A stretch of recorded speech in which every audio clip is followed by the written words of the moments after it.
open houses or virtual tours, traditional marketing methods or social media advertising, investing in residential or commercial property, negotiating a lower price or securing favorable financing terms, buying a fixer-upper or move-in ready, local market knowledge or international real estate, single-family home or condo. What do you enjoy to do when you're not working? What advice do you have for any new agents in the business or anybody looking to maybe get to that next milestone in their business?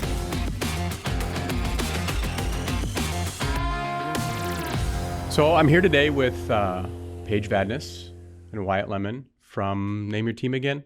Real Estate Nation. From the Real Estate Nation. Wyatt's been in the business 5 years approximately? Just shy of 5 years, yep. And 10 years for you, Paige? Actually, both the same. We got licensed. Okay. Yep, both in 2018. Okay. Yeah. And both been with results the whole time?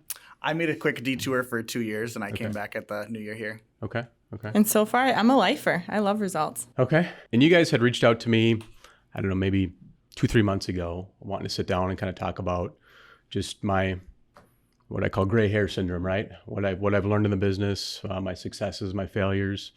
And I pushed back a little bit a couple of times and just things that got busy. And finally I had the idea of, hey, let's just have you on here. You guys interview me. I'll turn the tables a little bit and we'll have a little fun with it. You guys can kind of drill me on, what I think is good, bad, and ugly in the business and what's worked for me, what hasn't worked for me. And we'll just kind of take what would have been a casual lunch meeting and put it on camera, if that's cool with you guys. Love it. Okay. Yeah. Okay.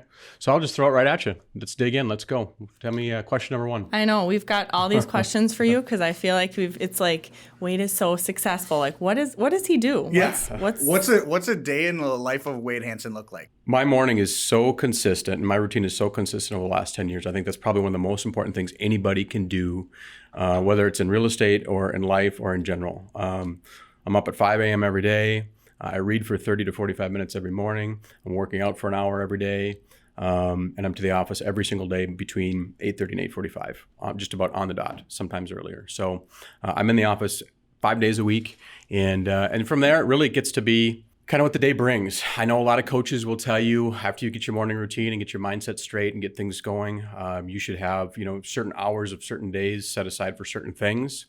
I think that's good if you're new in the business. I think as you get to be experienced in the business, that becomes more challenging. There's just more things that get thrown at you.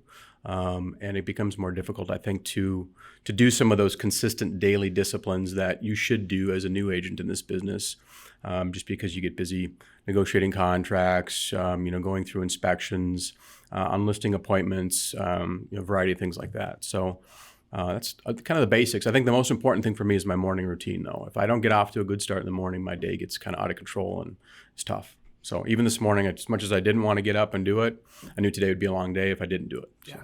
And just to touch on like kind of the personal aspect of things and being that, you're a dad and been doing it for many years and being young parents, was it always like that, like having that morning routine? And, I know that things can get in the way and change with kids and things like that, but did that kind of progress over the years, or have you always tried to have that even, early on in the business? I tried as much as I possibly could, but you're right. Life gets in the way. Yeah. I'm very fortunate, even when the kids were young, that I had a supportive wife that was able to take care of some of those things and allow me to do what I needed to do to kind of get off on the right start. But I would say definitely since the recession, so the last 15 years or so, I've been very, very rigorous in my daily disciplines and my habits in the morning.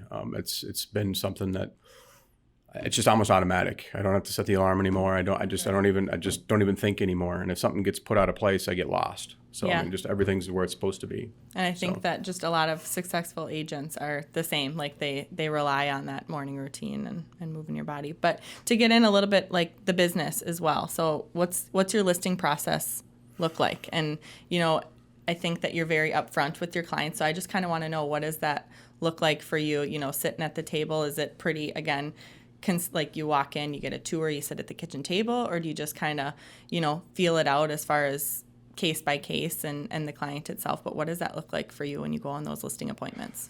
It's a great question. Each one can be a little bit different, but the same, if that's the right way to put it, right? Yep. Number one, you got to go in prepared. You got to know your shit, right? I mean, you got to know your numbers. You got to know the data. If you don't, it's going to show, especially in the upper bracket. I think the most important thing is just knowing your data, knowing your numbers, knowing what's sold, knowing what's on the market, knowing how long things are taking to sell, knowing the average list to sale price, knowing the average dollar per square foot. I mean, data. You got to know your stuff. So if you can be armed with that information, I think that will, number one, set you apart. Number two, you're always trying to find some common ground and build some rapport. And sometimes that's easier said than done with certain clients. It's more of a business transaction to me than it is a personal transaction. And I think maybe my clients that choose to work with me recognize that, and that's why they work with me. This is a business transaction. They've got an asset that we're just trying to maximize its value and get them as much money as possible in the shortest amount of time. It's that simple. So I really focus on those two things. How do I maximize your asset, get you as much money as possible, and do so in a very painless way? So that's really how I direct it. Obviously, we'll take a tour of the house. We'll walk through. We'll talk about things that that maybe they've updated, maybe things that I recommend you update. We do some light discussions around that, but I really try to defer some of those conversations to my interior designer and staging team. So when they go in there, that's their background. I'm looking at the layout of the home, the location of the home, the square footage of the home, the bedrooms, bathrooms, those types of things, basically trying to do an appraisal in some ways of the home. So my personality at the listing appointment is more about just being a resource for them. And whether or not they choose to do business with me, that's okay. If I was able to help give them some guidance, great.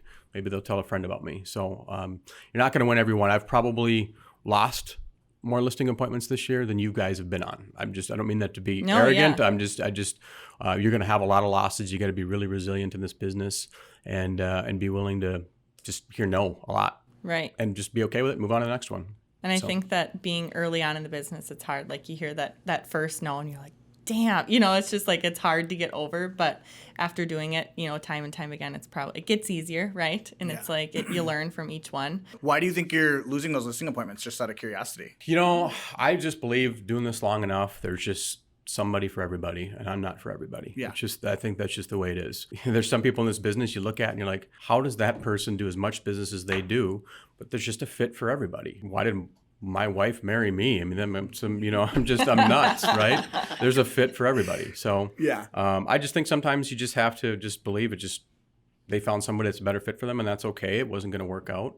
Right now, if I can give you some specifics in this current marketplace, what we're seeing is some desperation from agents. As you know, transaction count, I think nationwide, I heard a statistic, I hope this is true, we're down like 70% transaction count nationwide. I think locally here it's more like 30-40% transaction count.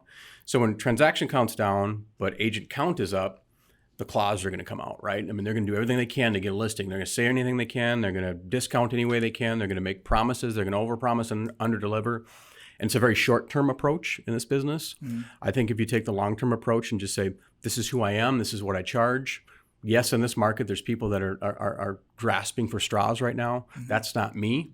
I'm okay with losing out on that listing right now. And that might mean my business goes down 30, 40, 50% this year. Yeah. But I'm okay with that because guess what? In 26 days, when that license renewal comes up, there's going to be a lot of those agents that are out of the business. And, no matter how much they grasp at straws and how many promises they give and how much they're willing to discount, they'll be gone and we'll lose probably 30% of the realtors this year anyway. So just take a long-term business approach to this and understand that you're just not going to please everybody.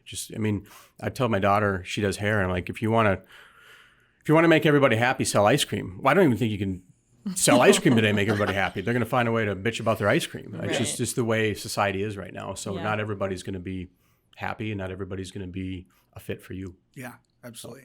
Interesting, because as a newer agent, it's easy to, discount and do all those things, early on in the business. So if keep your business the same across the board, it's just like, it is what it is. I provide the value I do, and, this is the cost that it is, and find someone else, you find someone else. But you have to establish that value up front and just know who you are, what you're going to charge, who your niche market is, and how you're going to approach it, and just stick to that path. And you cannot be everything to everybody. You just can't.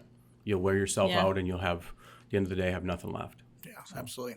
So what services do you provide in your listing that maybe separate you from a standard realtor? I believe in full service in this business. There's a lot of people that offer a menu of services, and if I do this much, I'll charge X, and if I do this little, I'll charge Y. I charge the same thing every time, whether you're selling like I said, a $500,000 house or a $5 million house. I'm going to provide that same level of service to you every single time. Full service staging, soup to nuts. And if that means we got to bring in furniture, there's no cost to the client. Yep. If, in some cases I've had houses literally where the client has mailed me keys from Florida and said, my tenant moved out, get the house ready for the market. And I've lined up painting contractors, carpet, countertops. I've done everything for them, paid for it up front, cash out of my pocket, and they reimburse me at closing. So try to make it as painless as possible for them and really utilize my relationships and my resources as much as I possibly can. Obviously, the big thing especially for upper bracket listings is how you present your homes online. I mean, that's a big piece for me that I want to make sure my clients understand that I'm not just the guy that's going to take a couple of crappy photos, throw it in the MLS and hope somebody else sells it. My goal is to sell your home. I mean, I want to be on both sides of the transaction. My goal is to market your home in a way that people call me. Yeah. And I think that's kind of become lost in this business, right? Where you see this a lot where people are just, I'll charge you a discount %. We'll take 5 photos, throw it in the MLS, and somebody will sell it at some point, right? Early in my career, homes were on the market 6 months, and you had to spend money on print marketing. You had to find the buyer, right? I still believe in that, especially in the upper bracket. So last year, statistically, 25% of my homes over $1 million, I was on both sides of the transaction. It's not to impress you, but just to impress upon you that I do marketing that works, that finds the buyer and brings the buyer to me. Kind of to change gears now to the buyer side, what does that look like? You have a buyer call you, and do you have a certain, criteria that you're working with kind of the only upper bracket buyers right now and you're referring others, or you work with all price points? And then what does that process look like? Are you meeting in the office and still doing, face-to-face, or is it Zoom? What does that look like for you? Great question. Buyers can be exhausting. Mm-hmm. Buyers can suck a lot of your time, but buyers are necessary, I think. I think there's a lot of agents they get to the level that I'm at that choose to do listings only, and I think that's a huge mistake. Reason being is you have to see what's out there on the market, and you have to kind of see how buyers are reacting to what's out there on the market in order to properly price a home, right? So, I mean, even yesterday I was showing homes in the $500,000 to $700,000 range, and for me to go out there, I've got 3 listings coming on in the 7s. And for me to tell my sellers where they fit within that marketplace, I need to see that other product that's out there. So, and see how buyers are reacting to that product. So I think it's important to continue to work with buyers, no matter where you're at in your career, at some level. So I'm not above working with somebody buying a $250,000 house. I'm not above that. I've lived through recessions. I'm grateful for anything that comes my way. But I will try to set expectations up front and let them know I'm not just a walking, talking lockbox, and we're just not going to just tour a bunch of properties, and make sure that I've got a clear understanding of what they want. And if I can get a clear picture of what they want, they get a better picture of what they want too. Obviously getting them pre-approved before we go out. If I was a newer agent, I'd sit down and I'd be doing buyer consults in the office. I know Dylan, my buyer's agent on my team, does that. I think that's important for me. Most of them are referrals now, so they're pretty. I know they're buyers. I know they're solid. I don't buy Zillow leads. I don't get just random people off of Zillow coming to me. So it's not your person you've never met or just don't know or don't have a friend of a friend that knows this person. Yeah. What are you guys doing? Let me put it back on you. I know. You're obviously working with a lot of buyers at this stage in your career. Yeah, so we are. And what's working for you? And what works for me doesn't necessarily what works for everybody. Right. And that was my other question is I've had a couple buyers walk away just because in this industry, it's like the Amazon, they want this like instantaneous. And so I'm trying to find, that boundary and how I can set those expectations like you're doing up front where, hey, I've got kids and I've got a life. And I thought you said you didn't want a split entry, but why are you sending me the split? You know what I mean? So trying to set those boundaries and make sure that I'm giving the best service, but also, just trying to set those boundaries up front and how I do that. But I'm still doing buyer consults in the office, and I do try to do that I'm doing a lot of first-time home buyers right now. And so, going over, is it that they want a ton of information, or are we just going step by step and we're just going to look at houses and then we'll talk about the purchase agreement.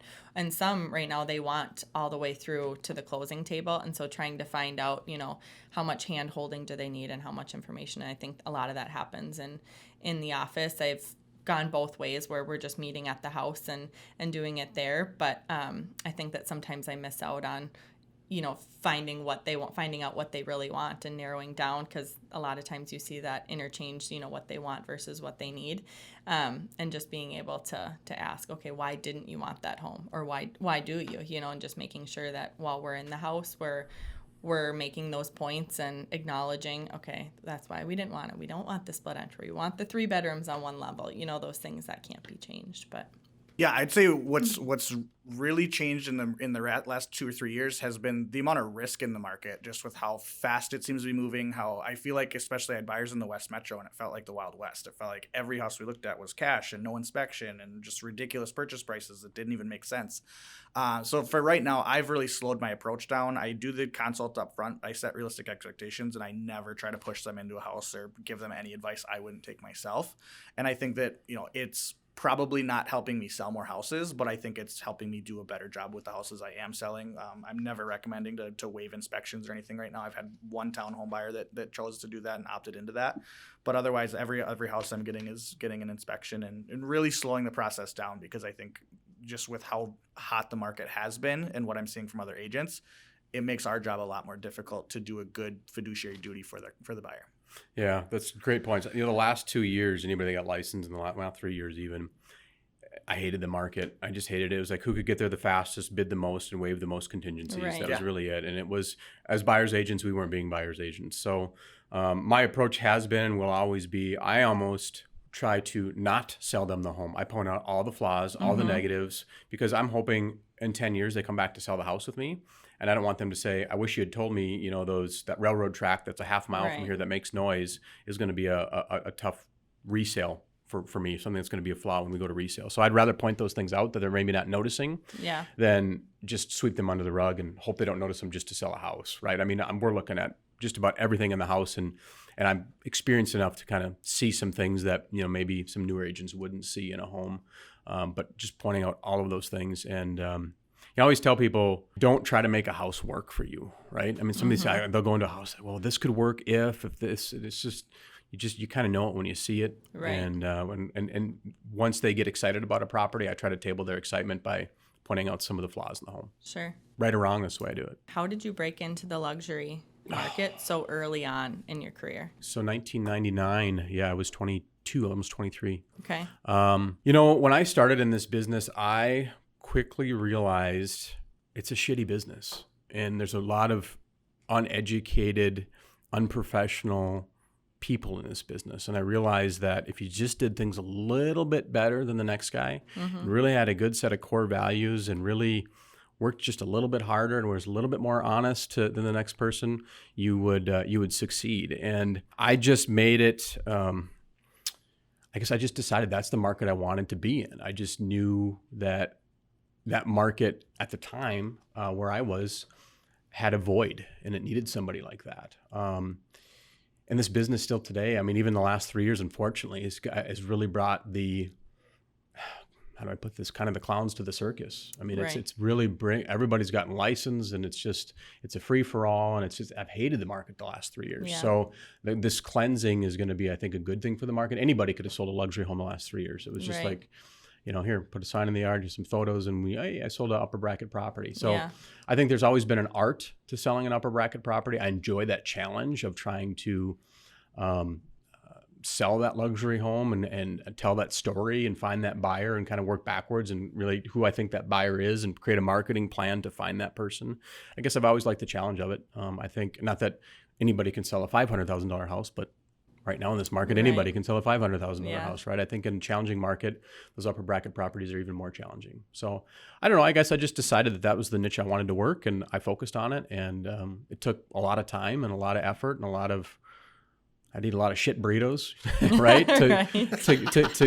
To get there. I mean, it takes a lot of failures and a lot of punches in the face, but once you establish that base, it's well worth it. And it's usually, I tell people, it's usually about it sounds long, but usually about year 7, 8, 9, 10, where you start to really like, oh, this is working. I'm starting to get referrals. And my people that bought from me are now selling with me. You're starting to see that. And so were you like door knocking in the luxury neighborhoods? Were you just hanging out with people that had more money? Were you, where were you finding these clients? At the time, direct mail. I mean, that's changed, obviously. Sure, yeah. But that's really how I built my business. It was around direct mail to those neighborhoods. And so just picking that neighborhood and just being consistent. Upper bracket expired listings, neighborhoods that had those luxury homes and sending data and solds and things that have happened in the market, and just starting to build my brand within those neighborhoods, and that slowly evolved into getting a listing. And then you could have just sold cards, and then that evolved into another one and another one. And everybody kind of swims in the same pool, if that makes sense, right? I mean, if you're doing business in that upper bracket, they know others in the upper bracket, and they work with others in the upper bracket, and those are their friends and the people they hang out with. So when they go to their country clubs and they say, "Hey, you're thinking of selling, you should really give Wyatt a shot. He sold my house." So it's the snowball effect, right? You kind of got to get the momentum. So, and the upper bracket isn't for everybody. I mean, I'll tell you what, when the market softens and you're throwing $20,000 into marketing at a home and it doesn't sell, there's your shit burrito, right? It's tough. It's tough. It's a tough thing to swallow, but it's reality in the upper bracket market. So I've texted you a couple times on wanting to do an open house. Why can't other agents do an open house, Wade, that are not on your team? Yep. And in fact, my team's small. It's myself, it's Dylan, and we're really the only two agents. And then me as my full-time admin, right? So Dylan will sit at some of my open houses from time to time, but he's not even allowed at some of my open houses. Okay. Because I'm a firm believer that you're hiring me. Okay. You're hiring me to sell your house. I'm representing that house. You or Dylan or Joe Schmo wasn't hired by that seller and doesn't have the knowledge of that home that I do to sell the home. So just to sit at a home for the sake of getting leads is not something I'm willing to let somebody do. It comes down even to the security of the home. It comes down, in today's day and age, there's people walking through these luxury homes that shouldn't be walking through them. And I want to be responsible for that. And the only way I can be responsible for that is if I'm physically there. And I like to think that they hired me because I know the neighborhood, I know the house, I know the builder, I know things that others don't know that I can sell on the spot. And that's the purpose of an open house, is to sell that house. I think this business has become hold an open house to get buyer leads, and that's not why I don't care if I get a buyer lead out of an open house. My ultimate goal is to sell that house. Love it. I respect that. Got it. What does your open house look like? Because I mean, even as an agent, I've had showings scheduled where I've seen other agents who sit on the couch and have you sign in. I've seen it where people are walking you through and have all the information. What does your open house process look like? And do you think that helps you dual end more deals? Everybody that walks through that door is interviewing you. Yep. Okay, whether they're going to buy that house or sell another house. And sometimes, literally, people will walk through, oh, Wade's going to be at a house down the street from us. We're thinking of selling in a year. Let's just go talk to him. Yeah. Or let's just pretend we're a buyer and see how he behaves. Yeah. So it doesn't matter who it is. And I've always told people, especially in the upper bracket market, somebody walks in a flannel shirt, ripped jeans, and old boots. It could be the wealthiest person on that street. So don't judge a book by its cover, and be on your toes. And you're being interviewed every day. I mean, this is the only business. One of the only businesses out there that you're literally jobless every day. You wake up and you get interviewed every day. So an open house is like an interview. And it's also, I'm not the guy that's just going to sit on the couch and say, hey, look around, call me, come tap me on the shoulder if you have questions. Yeah. I'm going to, greet them, tell them some of the highlights of the home, and answer any questions they might have up front, let them walk through the home, and then do the same thing at the end. What questions would you think of the home? What didn't you like? Sometimes it'll give some feedback to my sellers too. Yeah. Right? Like, well, we didn't like this, or we didn't like that, or that smelled funny, or whatever it might be. Yeah. So, and I'm able to give some good direct feedback to my sellers as well. So short, sweet, and to the point. And just making sure you're knowledgeable about the house you're sitting in. So that can be the other thing is, like you said, you know the most about the house that you're selling. So when I go to some open houses, it's like, some questions that I don't know, or I can't get a hold of the agent, or, and then you look like, the ding dong that has no idea about the home you're sitting in and trying to sell. So, and I try not to be salesy. I mean, you just got to come across as wanting to be helpful. Yeah. I'm not trying to get their information to try and sell them something else. I'm just trying to be helpful and explain what this house is, why it's priced where it is, and what it has to offer. Yeah. Do you do any sign-in sheet, or? I've kind of played around with that. If my sellers insist on it to make sure that we've got people, I do. Otherwise, I think it kind of, I don't know, in some ways it violates people's privacy. A lot of times they put in a bullshit email address or phone number anyway. Yeah. So it's like they'll put Bob Smith, bob@yahoo.com and call it a day and move on. So, not really. And I'll be honest, open houses were great pre-COVID. Yep. Post-COVID, the game has changed a little bit. I think people got in the habits of private showing so much that open houses just aren't what they were pre-COVID.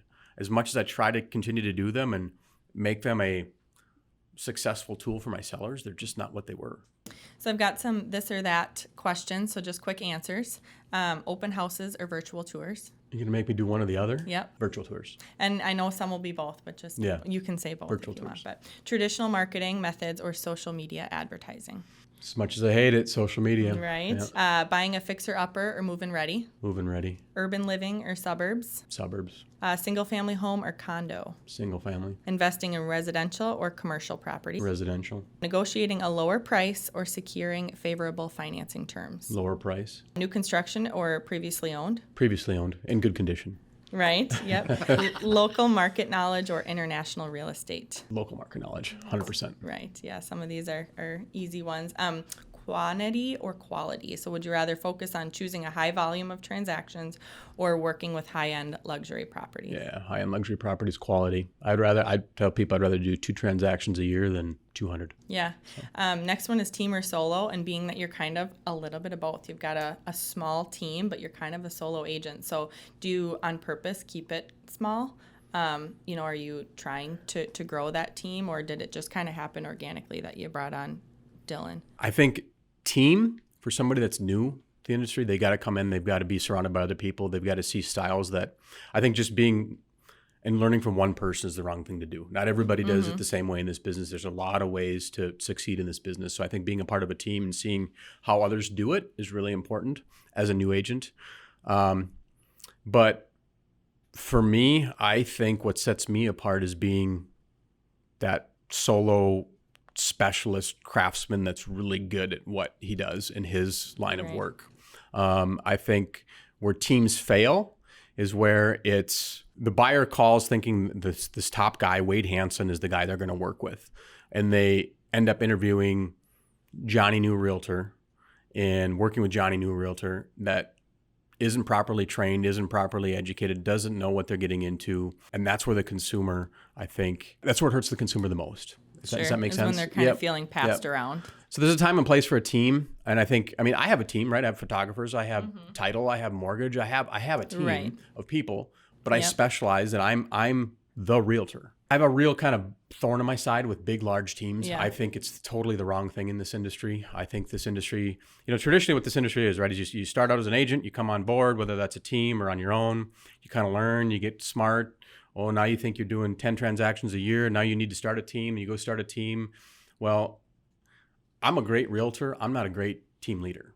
I'll just tell people that. I'm not an adult babysitter. I'm not good at that stuff. I always tell Dylan he's kind of like birth control for being a team, right? So if I had 25 Dylans, I'd love Dylan to death. But if I had 25 Dylans out there, I just couldn't do it. Right. I just couldn't do it. Cold calls or referrals? I think I know the answer to this one. And in the beginning, did you ever do any cold calling? Never done a single cold call. Okay. Never, ever, not knocked on one. Well, shouldn't say that. I've knocked on maybe a handful of doors in my career of people that said, Wade, I want to buy that particular house. If you can get that house, that seller to sell, I will buy. But I don't just randomly knock on doors. I've never made a cold call. I don't buy Zillow leads. Okay. I purely work a market segment, a niche, and my sphere, past clients database. And I don't even really work them. I think they just know that I work for them. Right. And to piggyback off that, so do you, is your business more personal and hands-on, or how do you continue to nurture your past clients to get that referral base, or is it just that, do you do pop buys? Do you do any sort of client parties? What are you doing to stay in front of them? I'm really bad at that, Paige, to be honest. We're trying to improve that as a team this year. So we're doing, a few events throughout the year. We do things like that. But I'm really bad at it. I think my clients, my clients are referring me to other clients because I just did a great job. I've never once asked for a referral. They always say, ask somebody for a referral. Never once did I look somebody in the eye and say, hey, do you know anybody that wants to buy or sell?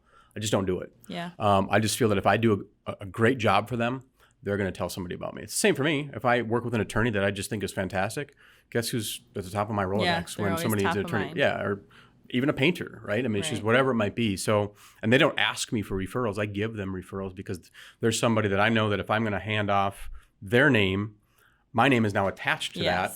So they're going to do a good job for me, right? So the same thing. If you hand somebody a referral and say, Wade's your guy, I take a lot of responsibility with that referral to make sure that I do a good job for that person. Wyatt and I made a video on Monday to get people excited about your podcast. We had some listener questions. Oh boy. Just 5 of them. Some of them are a little personal, and some of them are still business oriented. All right. So wait, what do you enjoy to do when you're not working? What does that look like? Social media is all work, right? That's all you do is work. So what does that look like? Yeah, what do you do? When you have some time? This time of year, I mean, it's 14-hour days. Yeah, I'll Yeah. tell you guys that. This is peak season. Yeah. I don't get a lot of downtime. Honestly, if I could do anything when I'm not working, I'd go sit in a deer stand and turn my phone off Okay. in the middle of nowhere. Okay. What advice do you have for any new agents in the business or anybody looking to maybe get to that next milestone in their business? I think one word, I think that's whether that's real estate or anything, it kind of goes back to what we first talked about, discipline, right? You've got to have the discipline to do the things you don't want to do in this business. Sitting here right now, I don't want to do this. I hate this. I'll just be honest. I don't. This is the day of the quarter that I'm just not excited about. Yeah. But I do it because I think it's good information. It's information I want to get out there to my database, my sphere. I didn't want to get up this morning workout. It hurts. I'm 46. It sucks. Yeah. But I do it. You don't want to make those calls. You don't want to, sit at those open houses. You don't want to do those things. Discipline. I think if you can do anything, it's discipline. Yeah, absolutely. What's your favorite vacation spot right now? Or that anywhere Caribbean, tropical.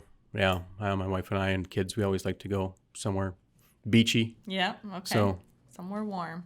Got it. And circling back to business now, since you said you don't do a lot of cold calls, anything like that, what does lead generation look like at your level of production? When you get to be 25 years in the business, your phone just rings. Yeah. It just naturally, if you do a good job. Yeah. If you do 25 really shitty years, that's not going to happen. But if you do a good job for people over the course of 25 years, you can become really, really fortunate where your phone just rings. It's just that's your lead generation. Okay. So now there's still, I would say 80% of my business is referrals. So there's still, I've got to find new people too to put in there. It's not just about working the old. And a lot of that right now is social media. I still do direct mail. I still, do newsletter type things that talks about statistics and data in their neighborhood or in their city, that type of thing, informational type stuff.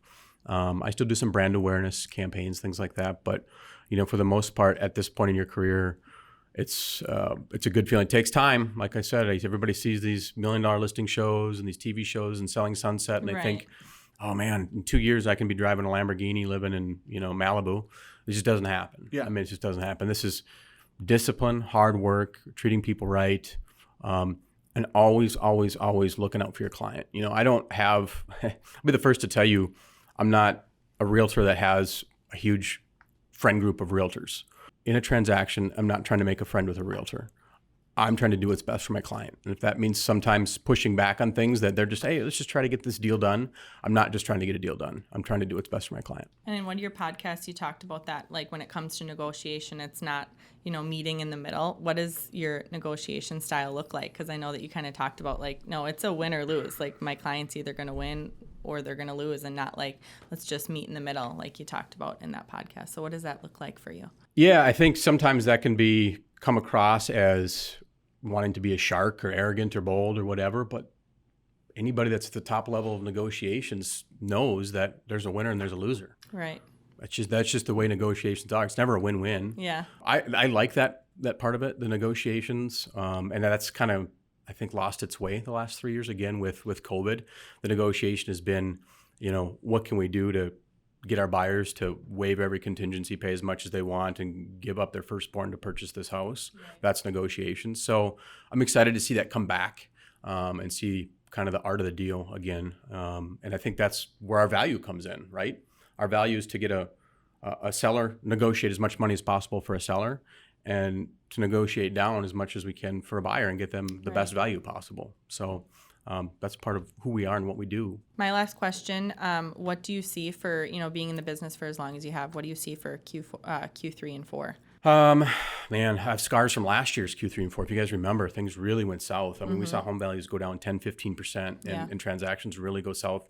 But we were going from 3% interest to 7% interest in a matter of 120 days. So people had that, they were scared. This market is super, super complex right now. I think as this year goes on, it's going to continue to separate the average realtor from the successful professional full-time realtor. That gap's going to get wider as we go. I think rates will actually sneak down a little bit. I mean, they're pretty high right now. I think they'll sneak down. That might bring some people off the sidelines.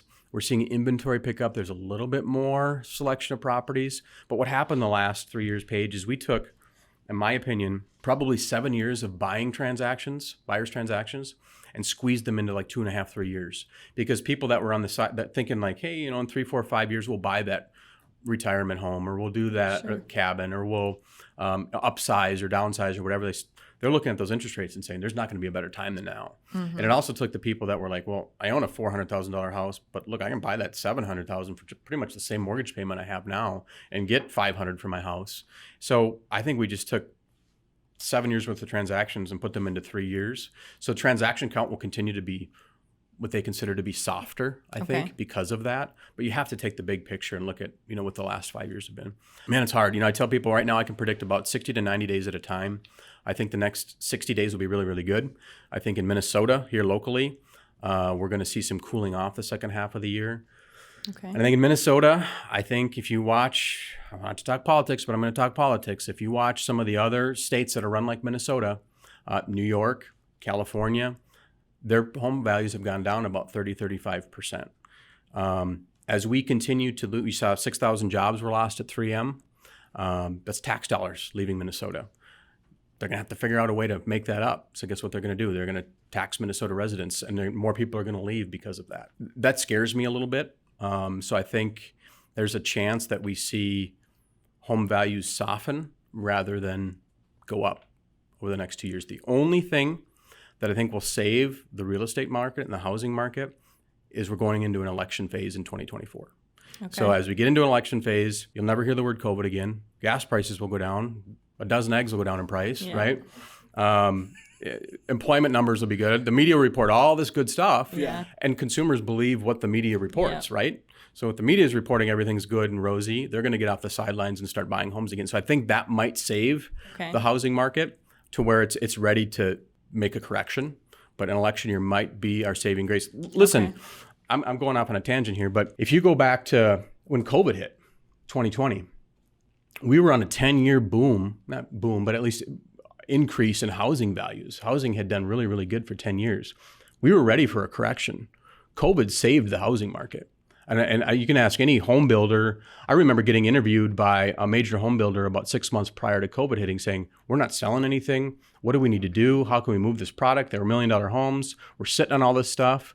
6 months later, COVID hits, and guess what happened? They're fat as cows, right? So all that money we got injected into the economy, the PPP money, the employee retention credit, all of this money, people were buying houses, paying cash with. You saw it. You mentioned that earlier. Yeah. Right? It felt like for a while, it felt like there was so much cash. I mean, I'd never seen, 3 or 4 offers come in cash all on the same property. It was insanity. It's going to dry up. Yep. It's going to dry up. That was all government cash that was put into the economy to keep the economy going, and it's going to dry up. So how that affects housing, I don't know. I think it already has started to. I'm already seeing less cash transactions. I was seeing people buy homes with cash that I would look at them and think, how do you have this kind of cash? But were you seeing lenders do cash type programs where they'd kind of refi after? I felt like I was seeing trends like that to make the offer look like it was cash, and then they would either refi to the buyer after, or it'd be a lot of parents maybe buying cash and refining to the kid after. Were you seeing a lot of that, you think, or? A little bit, but more just raw cash. Okay. But the cash was coming from business owners, PPP money. The cash was coming from, CEOs that were getting big bonuses, things like that. So it was interesting. I think we're just in a very complex environment in this overall economy, and how housing is going to get affected by that remains to be determined. Sure. So that's a really long-winded answer to what I think is going to happen. Yeah. I do think it will.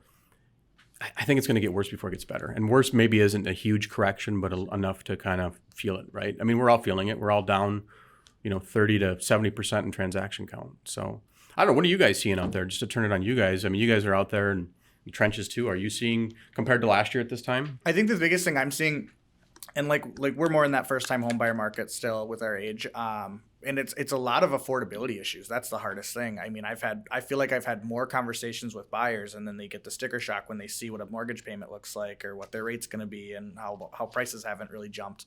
And then I think a lot of times it's tricky when I just showed a 275 in Lino Lakes the other day, and it had 27 offers. So that 27 offers? Correct. Wow. So that 275 is probably realistically a 315 to 330. Yeah. So I think it's really difficult to navigate that with the buyers as well when they're already stretching, and I think we're trying to manage as much risk as we can for them as possible and not stick them into something that is going to eat up 50% of their monthly income or something like that. There was a house in White Bear listed at 265, and there was 50 plus offers. Gave me the stats on it. 60% waived inspections. I think 15% were cash, and like over 50% were over 300,000. It was listed at 265. And do you know what it went for? I don't. Nope, he didn't. It just because we made an offer sight unseen, and then my clients, and they didn't accept it, and then they went and saw it, and they decided against it. We tried to make the offer with the inspection, and the agent was with us. The agent was, he's like, well, if we accepted it, you did your take it or leave it inspection, we could still go on the market as planned by the 9th, but sellers didn't want to do that, and so and then my clients ended up seeing, it was one of those things where it's like, what's meant to be will be, so just continuing to network with other agents and people within the communities too to try to find those off-market opportunities. I think there's so many of those with people trying to find a deal with an agent that if you can make something work on, and representing my buyer, like you bring who you want to represent you, but being able to, some people just want the seamless. They don't want to deal with getting it all pretty and show ready. And if I can get my buyers in there, that's been huge, a win for a lot of my clients lately. So that's crazy. 50 offers on the 50 plus offers, he said. Yeah. I haven't seen any of that.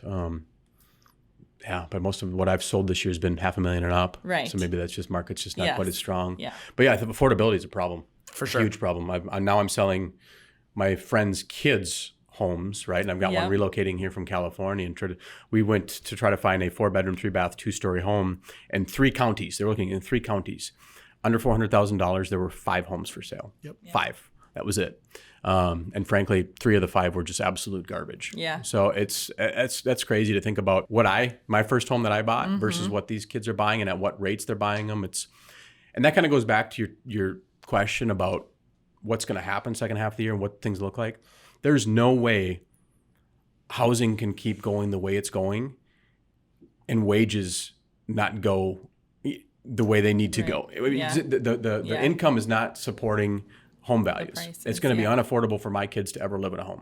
It will never happen unless they're doctors or CEOs and walking into positions with 6+ figures income. Right. It's unaffordable.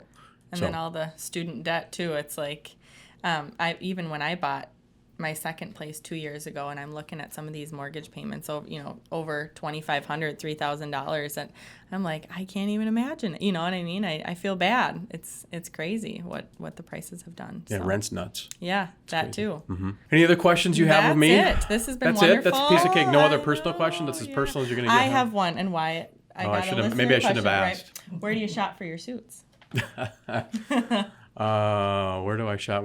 Online, right? Probably. Online, I suppose. Ask Mom.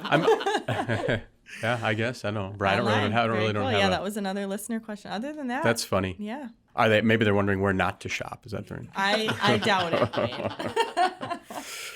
Well, I appreciate you guys taking the time. Yeah. And, I will tell you, you can take this. I'm not trying to be daddy realtor here, but one of the reasons I pushed you off as hard as I pushed you off is that's what real estate is. Yeah. And I've had a lot of agents come and want to work for me, and they'll interview me. Or I'll say, yeah, I'm always open to listening, and hey, I want to work for you, and I'll sit down and I'll talk to them, and we have a great conversation, and they leave, and they never follow up. Yeah. They never call me back, and I've always said to me, I said, if somebody wants to work for me bad enough, I'll know it. Yeah. If you're not following up with that seller or that client or that buyer, consistently persistent. Right. If you really want something bad enough, you gotta be willing to knuckle down and keep knocking on that door till it breaks. Yeah, that's what I always say too. Is I just keep going until they tell me no, right? Yep. Otherwise, you just never know what could happen. So I appreciate your time. This was wonderful. We appreciate your time. Thank you both. Look up to you, Wade. Appreciate it.